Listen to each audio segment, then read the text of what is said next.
I'm Justine Turner, and I'm here to talk about the meeting tree. The meeting tree is it's divine for one thing. The meeting tree is a tree that's located in the Westminster Ponds. Westminster Ponds is in the south part of London, Ontario. This tree is an oak tree, and it's approximately I'd say, well over 650 years old. We approximate the years because they actually have to drill in to actually get the actual age of the tree, but the urban forestry does not want to, the City of London, because they don't want to damage the tree.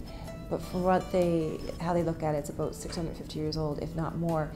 This meeting tree, this oak tree, thus now called the meeting tree, was a tree that, when the slaves fled to London, Ontario, and this is prior to when London was actually the city, before John Graves Simcoe founded London, Ontario, they would flee from the United States when they were still in bondage, still in slavery, and they would follow, obviously, the North Star, and they knew Canada was the free land. Canada was God's country, as they called it.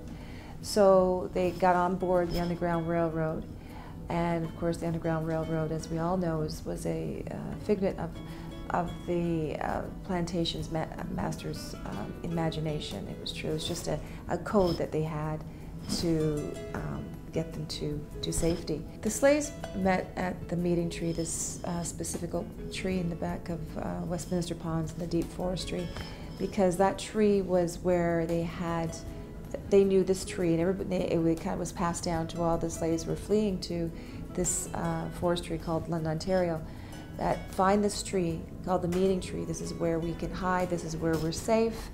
And so the meeting tree was used as their home for a very, maybe long while, a short while, depending on if they continued on their journey to, the eastern part of Canada. It was also used as a tower, because the tree is very, very tall. And if you can imagine, 100 years ago, and then some, that tree would still be pretty tall. So the tree was very much important in so many ways. Shelter, a place where they could, obviously hunt, because there was a body of water that's behind that tree, probably at least, let's say, 40 feet away. And it's now not there anymore, but you could tell it was actually probably a river, but it's dried up now. The tree has lasted this long, and again, I don't even know the actual amount of years, but I have to say it's well over 650 years. And if it could keep, you think about it through all the storms and just in the things that this tree has endured and seen, and if this tree could talk, I always say this, the history, what it could tell us, I think we'd faint with just the knowledge it would give us. This tree, is going to be preserved, I think, forever.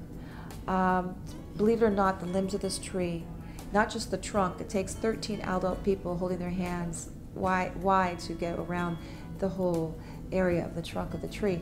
But even the limbs, when they go up, it's probably the size of at least a 300-year-old tree. I believe this tree is going to live forever in this city, and it's my hope and it's my prayer that Londoners and people who visit the city and have the opportunity and to see this tree and the honor to see this tree, that they treat it with the gentleness that it deserves, because this tree really tells the tale, and it really says, we are the forest city, and that's the patriarch right there, the meeting tree.